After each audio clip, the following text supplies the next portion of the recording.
So essentially, we used social media and LinkedIn and connections to reach out to student initiatives in Japan, India, and Shanghai.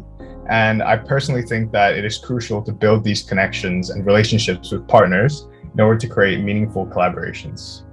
I think another struggle that youth change makers might face is that they might feel discouraged because of their age. But actually, I think that we should all feel empowered by the fact that we are part of the youth community.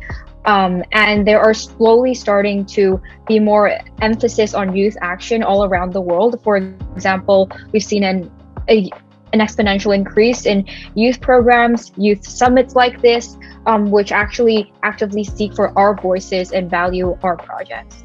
I believe that giving young people the platform of a film festival can not only raise awareness about ocean protection, but also inspire more young people to express their concerns in a creative way. Because ultimately, it is in our hands to create a difference, to steer the wheel towards a greener, sustainable, and healed future.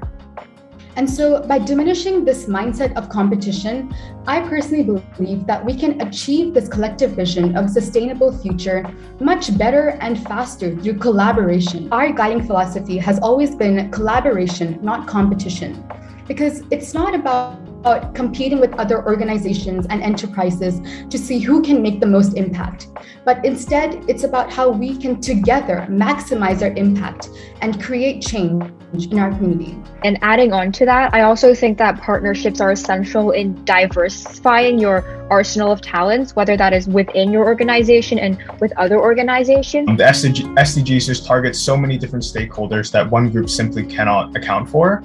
And we must create sort of an atmosphere so that everyone can cultivate new innovative ideas to help solve the climate crisis. I believe that none of this would be possible without the knowledge, expertise, and experience of different groups and individuals, and only with their help that we were able to get this project up and running. Partnerships are very important, and protecting the ocean needs help from many different sectors. So as a student, I think the main challenge is the consistency of these projects.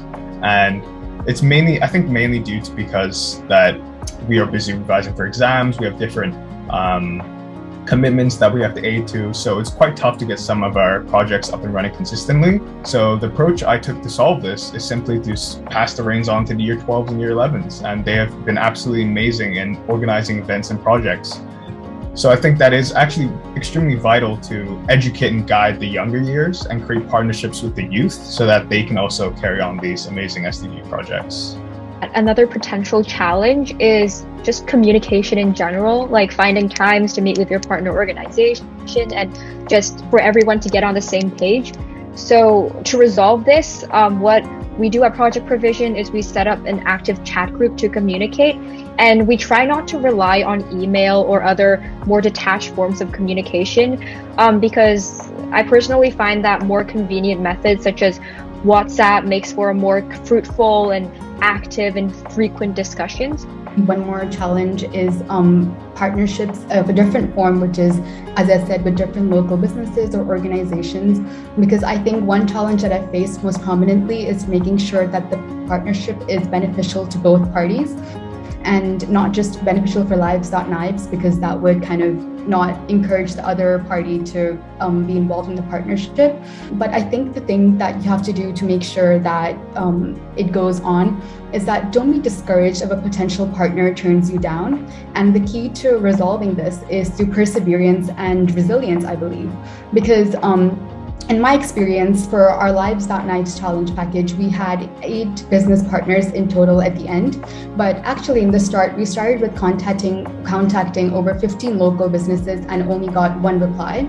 But I guess the key was always to never give up. So we continued researching more into other businesses, more organizations that match our vision, and making it fruitful for both sides. So at the end, we ended up contacting over 60 businesses through email and Instagram, and we hosted over 20 meetings, both virtual and physical, to discuss a collaboration. As a result of the perseverance, we were able to have the collaborations that we did. So yeah, just as a whole, I think to be perseverant and resilient is really important in partnerships. Yeah, and also in the past couple of years, it has been extremely difficult for Making Youth Club to do live events in schools in Hong Kong. and reach out to more potential partners because of the pandemic. Most schools are empty and learning is transferred online, but using technology, we hope to still be able to do the screenings, but online. And finally, having platforms like this one, where young people meet to discuss their activities and plan collaborations, is also a great way to enhance partnerships.